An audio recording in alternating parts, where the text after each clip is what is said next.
मंत्रा का अगला आधा घंटा जहां पर हम दे रहे हैं आपके सवालों के जवाब। पंकज मटपाल हमारे आज के मेहमान हमारे साथ बने हुए हैं। बंटी पराशर हमारे दर्शक भी हमारे साथ फोन लाइन पर हैं, जिन्हें अंतर्राष्ट्रीय बाजार में निवेश करना है और इस पर सलाह चाहिए। बंटी, गुड इवनिंग, कैसे हैं आप? गुड इवनिंग मैम, मैं ठीक हूँ, आप बताइए। बिल्कुल ठीक, थैंक यू। बताएं, आपने कौन से इंटरनेशनल फंड्स चुने हैं जिसमें आपको निवेश करना है? मैम मैंने आईसीआईसी प्रूडेंशियल यूएस चिप अभी रिसेंट में करा है इन्वेस्ट उसमें, यूएस ब्लू चिप में। एंड इंडियन मार्केट के हिसाब से मैंने आईसीआईसी टेक्नोलॉजी डायरेक्ट फंड में इन्वेस्ट किया। एक में मेरे 1500 जाते हैं और यूएस वाले में जो है वो 1000 जाते हैं।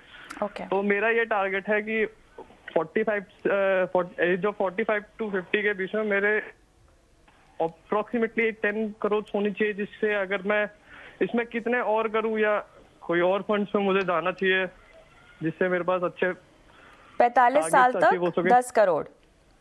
हाँ, 45 to 50 से। अभी मेरी एज 21 है। 21? Yes ma'am. आप पढ़ रहे हो कि जॉब कर रहे हो? मैम अभी तो ग्रेजुएशन रिसेंटली खत्म हुई है, तो अभी जॉब देख रहे हैं, तो पॉकेट मनी से ही जो होता है। अच्छा, कहाँ, किस सेक्टर में जॉब ढूंढ रहे हो? मैम फिलहाल तो बीपीओ सेक्टर। अच्छा, तो पॉकेट मनी से बचा बचा के आपने जो है इन्वेस्टमेंट शुरू की है? Yes ma'am. दोनों ही आईसीआईसीआई के फंड्स क्यों चुने? मैम फिलहाल इतना वो पता नहीं था, क्योंकि इन दोनों की ग्रोथ ज्यादा अच्छी थी, तो इस वजह से रिटर्न ज्यादा थे, तो इस वजह से इसमें करा है। तो 21 साल की उम्र में आप बाजार में आपको दिलचस्पी कैसे आई? मैम क्योंकि एक अच्छा साइट है कि रिटर्न्स के लिए, क्योंकि बैंक में ओवरऑल 7% से ज्यादा रिटर्न्स मिलते नहीं है अगर एफडी कराए या फिर वो, तो थोड़ा एज कम था तो रिस्क भी ले सकते थे हायर रिटर्न के लिए, इस वजह से। तो आपने जो टेक्नोलॉजी फंड अपने लिए चुना है, इस पर कोई रिसर्च की है? नहीं मैम, फिलहाल तो नहीं करी थी, अभी फिलहाल रिसर्च चल ही रही है, तो देखेंगे आगे फिलहाल। तो निवेश क्यों किया फिर, किसके कहने पे किया? नहीं, किसी के कहने पे नहीं करा मैम, खाली बैठे थे, सोचा धीरे धीरे सीख ही रहे थे, तो इसमें इन्वेस्टमेंट कर दी थी इसलिए। चलिए, गलती करके जो सीख मिलती है ना, वो भी एक सीख ही है, लेकिन जब आपके पास मनी मंत्रा है तो मेरे ख्याल से गलती करने से भी आप बच सकते हैं। पंकज जी, क्या आपने 21 साल की उम्र में इन्वेस्टमेंट की शुरुआत की थी? आप हंसेंगे और मैं कहूंगा तो 21 साल की एज में किसी ने मुझे एलआईसी की पॉलिसी बेची थी। मेरे साथ भी यही हुआ है। तो मेरे ख्याल से इस मामले में तो बंटी काफी आगे निकले, हमसे काफी समझदार निकले। हालांकि जो फंड्स चुने हैं उस पर रिसर्च नहीं की, रिसर्च कहते बाद में करेंगे, लेकिन हम हैं यहाँ पर आपके लिए बंटी, तो आप घबराए नहीं। बताएं पंकज जी, क्या कैसे आगे बढ़ेंगे? उस वक्त मनी मंत्रा भी नहीं था, तो रिलेटिव्स और फ्रेंड्स के मम्मी पापा जो भी इस तरह का बिजनेस करते थे वो बोलते थे इससे अच्छा कुछ है नहीं, आप एक एलआईसी की पॉलिसी ले लीजिए, वही होता था। बट आज मनी मंत्रा है तो बिल्कुल ये बहुत मददगार साबित होगा। तो बंटी, बहुत बधाई आपको, आपने शुरुआत की है और आपने जो फंड चुने हैं उनसे अच्छे रिटर्न्स की भी उम्मीद कर सकते हैं। लेकिन मैं एक बात बताऊंगा आपको, देखिए टेक्नोलॉजी फंड, क्योंकि आपको मालूम है इस समय पर टेक्नोलॉजी सेक्टर ने आउट परफॉर्म किया है और आगे भी हम उम्मीद कर सकते हैं। पर ध्यान रहे कि ये जो फंड्स होते हैं ना, टेक्नोलॉजी है या एफएमसीजी है, ये सेक्टरल फंड होते हैं, तो किसी एक समय पर ये फंड ब्रॉडर मार्केट के मुकाबले बेहतरीन प्रदर्शन कर सकते हैं। लेकिन अगर आप नए निवेशक हैं तो आपको डाइवर्सिफाइड पोर्टफोलियो में करना चाहिए, क्योंकि यहां पर अगर किसी वक्त पर रिटर्न बहुत अच्छे होते हैं तो किसी वक्त पर रिटर्न बहुत खराब भी हो सकते हैं। तो मेरी सलाह होगी कि आप अभी फिलहाल तो ठीक है क्योंकि अच्छा टाइम है टेक्नोलॉजी के लिए, लेकिन आप अपने पोर्टफोलियो में डाइवर्सिफाइड फंड्स को शामिल करें, वो बेहतर होगा। और साथ ही यूएस इक्विटी फंड भी आपने शामिल किया है, इस वक्त के हिसाब से ठीक है, बट आपको शुरुआत पहले डोमेस्टिक फंड्स और उसमें भी आप large and mid cap fund, तो वेल डाइवर्सिफाइड फंड जो हैं उनको शामिल करें, वो बेहतर होगा। अब एक जो चीज आपने अच्छी की, आपने बोला कि लॉन्ग टर्म है आपके पास, हिसाब से आप इक्विटी में अच्छा एक्सपोजर चाहते हैं। आप 21 साल के हैं और 45 ईयर्स की एज में आप 10 करोड़ बोल रहे थे अभी कि 10 करोड़ रुपया आपको जुटाना है। तो अगर आप ये सोचते हैं कि अगले 24 साल में आप इन्वेस्ट करेंगे और यहां पर आपको 10 करोड़ जुटाने हो, तो ये थोड़ा सा अभी के हिसाब से तो आपके लिए शुरुआत करना बहुत मुश्किल है। क्योंकि कैलकुलेशन करें और हमें उम्मीद करें कि इक्विटी मार्केट से 12% का कंपाउंडेड ग्रोथ मिलेगी हर साल, तो भी आपको हर महीने 30,000 रुपए से शुरुआत करनी पड़ेगी और उसके बाद हर साल अपने इन्वेस्टमेंट को 10% से बढ़ाना पड़ेगा। यह है कैलकुलेशन। लेकिन अभी क्योंकि आप जॉब भी नहीं कर रहे हैं, जॉब लगेगी, आपके प्रमोशन होंगे, आपके इंक्रीमेंट लगेंगे, तो सब कुछ हो जाएगा। फिलहाल जितना भी हो सकता है, अगर आप 2,500 रुपये महीना कर रहे हैं, आप उतना ही रखिए, थोड़ा बढ़ा सकते हैं उसको बढ़ा लीजिए और अपने पोर्टफोलियो में एक वेल डाइवर्सिफाइड आप एक काम कीजिए, आप एक मल्टी कैप फंड को शामिल कर लीजिए, तो large cap, mid cap, small cap सब कुछ वहां पर आ जाएगा, वो मैं आपको बोलूंगा। तो स्कीम का अगर मैं सजेशन आपको दूं तो वैसे में अगर फ्लेक्सी कैप हो तो Nippon India flexi cap, multi cap आप रखना चाहें तो आईसीआईसीआई प्रूडेंशियल मल्टी कैप, इनको आप शामिल कर लें। ऑलराइट, बंटी कोई सवाल पूछना चाहते हो? एंड मैम मैंने अभी रिसेंट में एक शेयर परचेज करे थे इंडियन एनर्जी एक्सचेंज के 15 शेयर। शेयरों पर हम अपने बाकी के शोज में सलाह देते हैं। मनी मंत्रा में म्यूचुअल फंड के जरिए जो भी निवेशक इक्विटी में आते हैं और उनकी पोर्टफोलियो प्लानिंग बेसिकली हम कराते हैं। तो आपसे दरख्वास्त होगी कि शेयरों को लेकर आप जो सवाल पूछना चाहते हैं वो व्हाट्सएप नंबर, हमारे ट्विटर पेज और तमाम सोशल मीडिया प्लेटफॉर्म्स पर हैं, वहाँ पर अपने सवाल भेजिए। फिलहाल बहुत बहुत शुक्रिया अपने सवाल भेजने का। लेकिन पंकज जी, बंटी के सवाल से एक चीज़ जो मुझे समझनी है, इन्होंने डायरेक्ट प्लान्स के जरिए निवेश किया है, तो हम चाहते हैं कि दर्शकों को डायरेक्ट प्लान और रेगुलर प्लान में क्या अंतर है और किस तरह के निवेशक को किस तरह के प्लान को अपनाना चाहिए, इस पर भी उन्हें समझाइश दें और उन्हें सही राह दिखाएं। बंटी तो 21 साल के हैं, तो बाजार को समझते नहीं है, लेकिन उन्होंने अपने लिए एक डायरेक्ट प्लान का चुनाव किया है। मुझे आपसे ये समझना है कि एक्सपीरियंस ना होते हुए भी डायरेक्ट प्लान थोड़े से मुनाफे के लिए ले लेना, एनएवी थोड़ी सी ज़्यादा दिखे हमें, तो उसके लिए ले लेना सही होता है? देखिए, बात 21 साल की उम्र की नहीं है, बात समझ की है। मैंने तो बहुत सारे लोगों को देखा है जो कि 40 साल के भी म्यूचुअल फंड की जानकारी नहीं है। हमें देखा है कि इंडिया में वैसे भी म्यूचुअल फंड में अभी भी बहुत छोटा परसेंट है पॉपुलेशन का जो इन्वेस्ट करता है, तो लोगों को जानकारी नहीं है। अब यहां पर मैं बता दूं कि रेगुलर प्लान और डायरेक्ट प्लान दोनों का पोर्टफोलियो सेम होता है। यानी कि यदि आप एक मल्टी कैप फंड चुन रहे हैं तो उस मल्टी कैप फंड के पोर्टफोलियो में चाहे रेगुलर हो या डायरेक्ट हो, इक्विटी शेयर्स सेम होंगे। सिर्फ अंतर यह है कि सेबी ने क्योंकि अब ऐसी गाइडलाइन जारी की है कि हर फंड हाउस को एक स्कीम के 2 प्लान, रेगुलर और डायरेक्ट दोनों रखने हैं। तो डायरेक्ट में यह होता है कि आप डायरेक्टली फंड हाउस से बाय करते हैं उसे, चाहे ऑनलाइन बाय करें या आप उनके ऑफिस जाके बाय करें या किसी ऐप के थ्रू बाय करें। लेकिन यहां पर थोड़ा सा एक्सपेंस कम होता है क्योंकि किसी डिस्ट्रीब्यूटर का कमीशन इसमें इन्वॉल्व नहीं होता। लेकिन क्या है, आप ऐड देखते हैं ना, वहां पे हमेशा ऐसा आता है कि आपका कमीशन बचेगा, कमीशन बचेगा, पर कमीशन कितना होता है? आपका जो अंतर होता है, इक्विटी फंड की बात करूं अगर मैं, एक रेगुलर प्लान में और डायरेक्ट प्लान में, वो 0.5 से लेके 1% का आएगा। तो एक 1% के डिफरेंस के लिए आप सोचिए कि आपको कोई सर्विस नहीं मिल रही है, आपको कोई फाइनेंशियल एडवाइजर की या फिर म्यूचुअल फंड डिस्ट्रीब्यूटर की कोई भी एडवाइस या कोई सर्विस नहीं मिल रही है। तो अगर आपको नॉलेज नहीं है तो मैं तो ये कहूंगा, या लिमिटेड नॉलेज भी है तो मैं कहूंगा कि आप किसी म्यूचुअल फंड डिस्ट्रीब्यूटर के जरिए अगर इन्वेस्ट करें तो वो बेहतर होगा। ये 0.5% या 1% बहुत बड़ा नहीं होता है। अगर हम सिर्फ ये एक्सपेंस की बात करें तो आप देखिए, इंडेक्स फंड जो होते हैं उसका एक्सपेंस रेशियो बहुत कम होता है। फिर क्यों एक्टिव फंड में इन्वेस्टमेंट किया जाता है? इसलिए किया जाता है क्योंकि वहां पर जो फंड मैनेजर है वो एक्टिवली मैनेज कर रहा है और आपको रिटर्न्स बेहतर मिल पाएंगे। वही बात यहां पर डायरेक्ट और रेगुलर में भी है। अगर आपको कोई अच्छा एडवाइजर, म्यूचुअल फंड डिस्ट्रीब्यूटर अच्छी स्कीम सेलेक्ट करके आपको दे कि ये स्कीम है, यहां पर आप कीजिए और आपको बेहतर रिटर्न मिलेंगे, तो उस एडवाइस के लिए अगर 0.5%, 1% एक्स्ट्रा आपसे जेब से कुछ नहीं जाएगा, जो फंड की एनएवी है उसमें ही एडजस्ट होता है, थोड़ा सा एक्सपेंस एक्स्ट्रा होगा।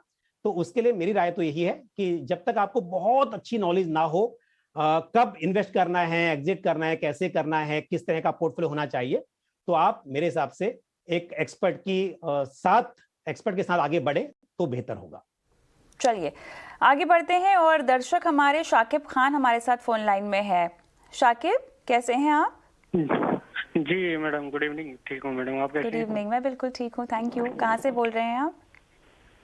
मैडम मैं अभी तो फिलहाल कतर में हूँ। कतर में मैं जॉब करता हूँ। कतर में आप जॉब करते हैं, अरे वाह, आप वहाँ पर भी मनी मंत्रा को ट्रैक करते हैं और सवाल भेजा आपने, बहुत बहुत धन्यवाद। बताएं sir. Thank you.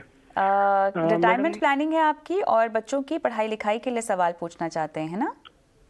Ji ji madam. पूछिए।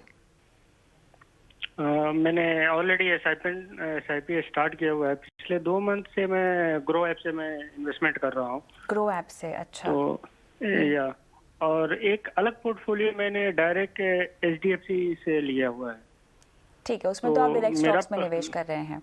अभी आपके पास जो जी, जी, फंड्स हैं, मोतीलाल ओसवाल नेस्डैक है, पराग पारेख का फ्लेक्सी कैप है, कैनरा बैंक का ब्लू चिप है, एक्सिस स्मॉल कैप भी है, आईसीआईसीआई टेक्नोलॉजी आपने लिया हुआ है ना? और 10% आप कह रहे हैं कि बढ़ाएंगे। रिटायरमेंट का टारगेट आपका 1 करोड़ का है। अभी आपकी उम्र है लगभग 35 साल। जी जी बच्चों की पढ़ाई के लिए भी आपने कुछ निवेश करना है? मैडम, उसके लिए मैंने अलग से किया। जो एचडीएफसी इंडेक्स सेंसेक्स का जो है वो 3000 का है, और एचडीएफसी फ्लेक्सी जो है वो अलग से पोर्टफोलियो ही मैंने बनाया है बच्चों के एजुकेशन के लिए। तो आप ये मुझे कह रहे हैं कि आपने बच्चों की एजुकेशन, रिटायरमेंट, मतलब हर इन्वेस्टमेंट पोर्टफोलियो को आपने एक लक्ष्य दे दिया है? जी जी। ये तो बहुत अच्छी अप्रोच है और इसी की सलाह हम तमाम दर्शकों को भी देते हैं। बहरहाल मेरे ख्याल से रिटायरमेंट का पोर्टफोलियो है जो आप चेक करवाना चाहते हैं पंकज जी से, है ना? जी जी जी। और उससे भी जरा रिव्यू कर दीजिएगा कि वो मैं राइट डायरेक्शन में जा रहा हूँ या उसमें भी कुछ चेंजिंग करूँ, या उसको मैं एग्जिट करके ही ग्रो ऐप में मैं दोबारा दूसरा कोई फंड ले लूँ। आप जरा गाइड कर दीजिए। बिल्कुल। पंकज जी, सबसे पहले मैं चाहती हूँ कि इनके 1 करोड़ के लक्ष्य को आप थोड़ा सा रिव्यू करें। मैं नहीं जानती कि 1 करोड़ से ही इनको अपनी पूरी रिटायरमेंट के बाद की ज़िंदगी गुजारनी है या इनके पास कोई और प्रबंध भी है। शाकिब जी, 1 करोड़ शायद पर्याप्त नहीं हो क्योंकि अभी आप केवल 35 साल के हैं, तो आपके पास और भी इन्वेस्टमेंट अमाउंट है ना कि आपको ये 1 करोड़ से ही अपना रोज़मर्रा का खर्चा भी निकालना है? एपीवाई में भी मैं इन्वेस्टमेंट कर रहा हूँ। जो अटल पेंशन योजना है मेरे और मेरे वाइफ के नाम से, वो भी कंटिन्यू मैं करता हूँ।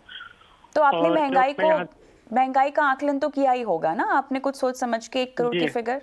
ठीक है, जी जी। चलिए पंकज जी, काफ़ी हद तक काम आसान हो गया यहाँ पर। महंगाई का असर लक्ष्य पर कैसे पड़ेगा, कॉर्पस पे कैसे पड़ेगा, वो शाकिब जी को शायद समझाना नहीं पड़ेगा।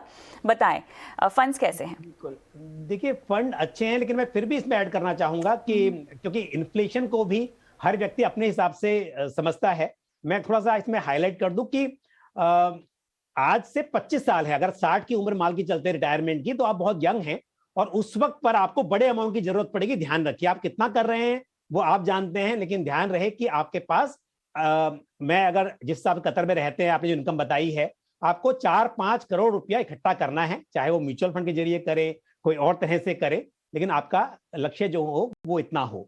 और जहां तक आप रिटायरमेंट के लिए आज 5,000 रुपये महीना कर रहे हैं और साथ में ये भी कह रहे हैं कि आप 10% से उसको बढ़ाते रहेंगे, तो उस हिसाब से तो मैं कहूंगा कि 5,000 रुपया अगर हर महीने इन्वेस्ट किया जाए 25 साल के लिए और उस पर 10% हर साल अपनी एसआईपी को बढ़ाया जाए, तो 1 करोड़ नहीं, आप 2 करोड़ एक्सपेक्ट कर सकते हैं यदि आपको लंबे वक्त में 12% की कंपाउंडिंग ग्रोथ मिले, जो हम आराम से इक्विटी फंड से उम्मीद कर सकते हैं कि 25 साल का लक्ष्य हो तो 12% की कंपाउंडिंग ग्रोथ तो उम्मीद की जा सकती है।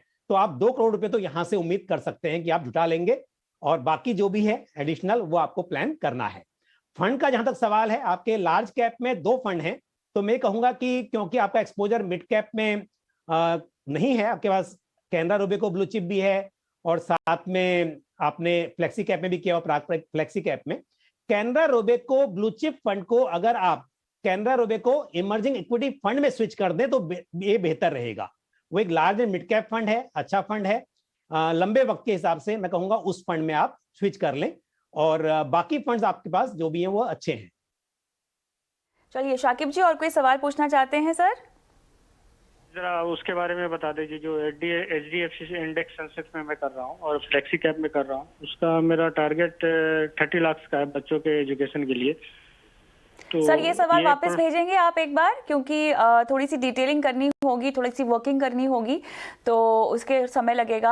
आप अपना बच्चों के लक्ष्य के लिए, बच्चों की पढ़ाई के लक्ष्य के लिए जो आपकी इन्वेस्टमेंट है, कितना करते हैं, कब से करते आए हैं, कितने साल में कितना कॉर्पस लगेगा, उसकी जानकारी हमें दोबारा भेजें। आपका सवाल हम फिर लेंगे। फिलहाल शुक्रिया। आगे बढ़ते हैं और अगले दर्शक हमारे साथ फोन लाइन पर चलिए, यहाँ पर संदीप का सवाल मैं लेना चाहती हूँ, और ये फ़ोन लाइन पर हमारे साथ नहीं है, लेकिन इन्होंने अपने काफ़ी सारे फंड्स हमें भेज रखे हैं। एक्सिस ब्लू चिप, मेरा एसेट का लार्ज कैप में भी ये निवेश कर रहे हैं। इसके अलावा सुकन्या समृद्धि योजना में ये डाल रहे हैं 2500 रुपये। पीपीएफ में भी 2000 रुपये निवेश कर रहे हैं। इनकी उम्र 37 साल की है और 70 से 80 लाख रुपए अगले 15 साल में बेटी की एजुकेशन के लिए ये निवेश करना चाहते हैं। हम आगे बढ़ें, इनके फंड्स पर मैं सलाह दूं, बहुत ज़रूरी है। सुकन्या समृद्धि के बारे में थोड़ी सी बात कर लें पंकज जी, क्योंकि ये एक ऐसी योजना है, हालांकि डेट ऑप्शन है, लेकिन अगर आपकी एक बेटी है जिसके उज्जवल भविष्य के लिए आपको प्लानिंग करनी है, पढ़ाई लिखाई के खर्चों के लिए प्लानिंग करनी है, तो ये ऐसी स्कीम है जिसका फ़ायदा आप उठा सकते हैं, न सिर्फ टैक्स छूट के लिहाज से, बल्कि एक इन्वेस्टमेंट ऑप्शन के जरिए भी, और गोल बेस्ड इन्वेस्टमेंट ऑप्शन के जरिए। बताएं, सुकन्या समृद्धि योजना, खाता कैसे खुलाएं, कब तक खुला सकते हैं, कितना निवेश कर सकते हैं? बुनियादी सवाल पंकज जी, जिनका जवाब हमें देना होगा।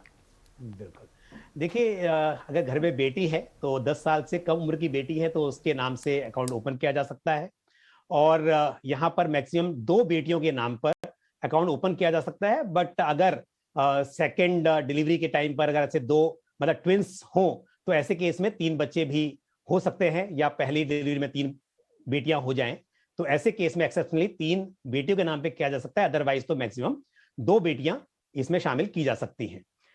अब यहां पर मिनिमम 250 रुपीज से इन्वेस्टमेंट की शुरुआत की जा सकती है, और मैक्सिमम 1,50,000 रुपीज एक फाइनेंशियल ईयर में आप इस स्कीम में इन्वेस्ट कर सकते हैं।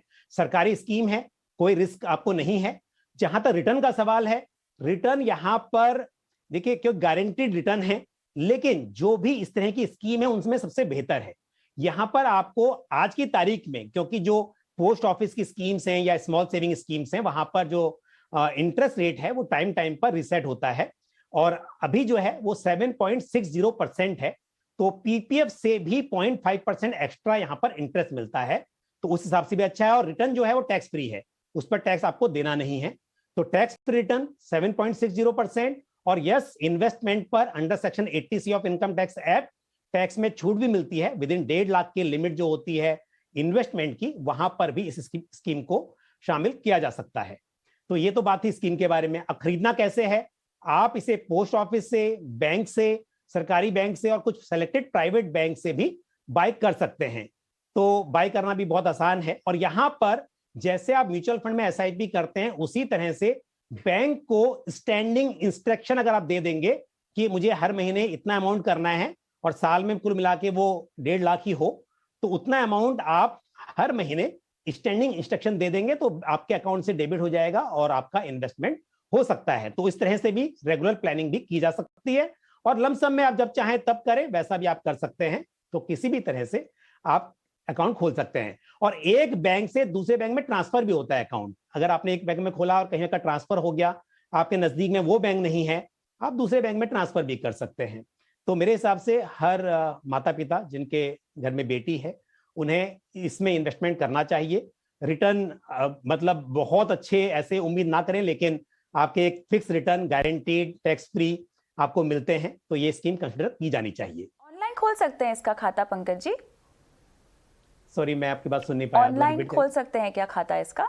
हाँ बिल्कुल, आप ऑनलाइन ऑफलाइन बिल्कुल खोल सकते हैं। आप बैंक में जाकर, पोस्ट ऑफिस में जाकर फॉर्म भर के और अकाउंट खोल लीजिए। ऑनलाइन करना है तो आजकल जो भी मॉडर्न बैंक हैं सभी आपको फैसिलिटी देते हैं नेट बैंकिंग की, तब भी आप कर सकते हैं।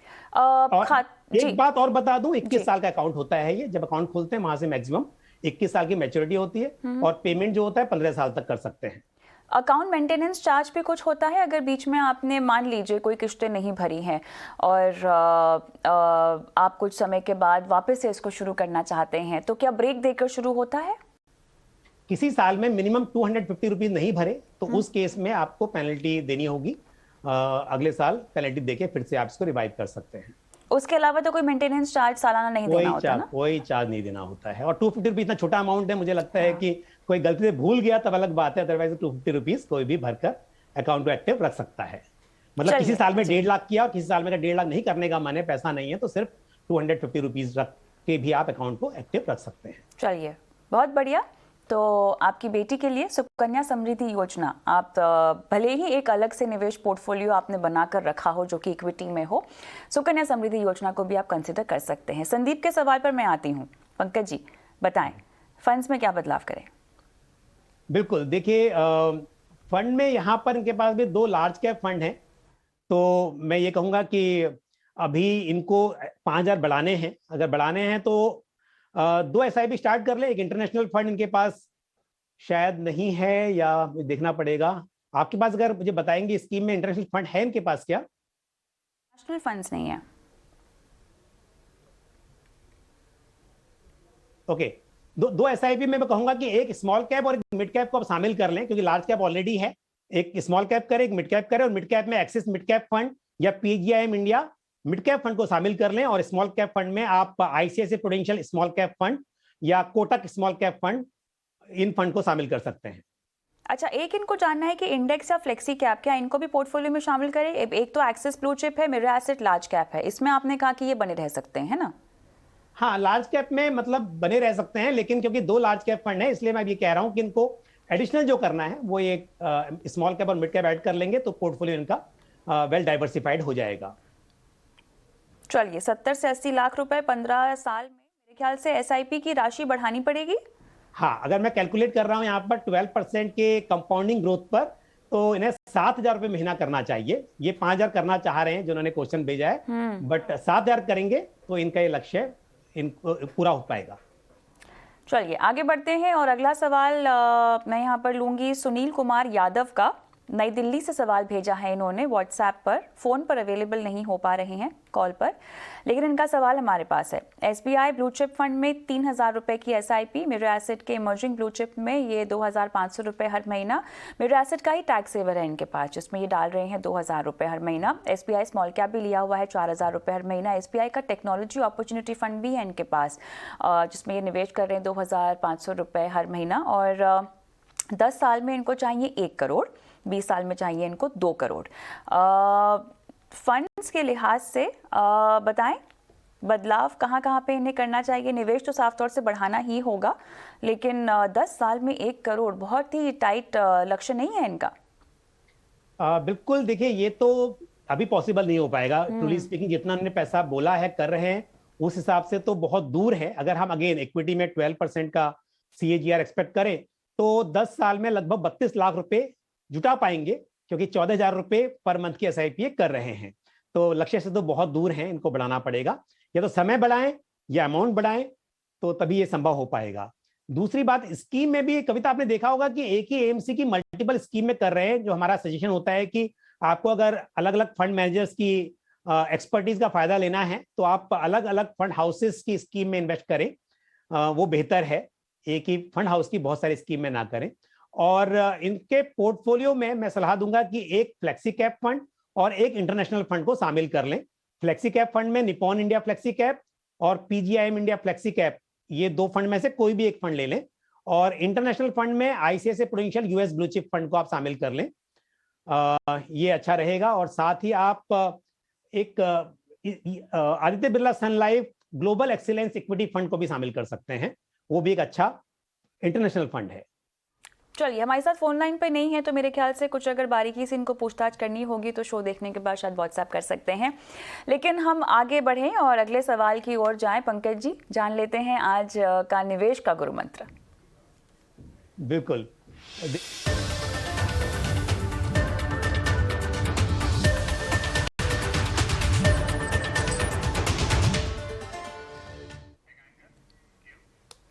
तो पंकज जी बताएं आज आप क्या निवेश गुरु मंत्र बताएंगे निवेशकों को?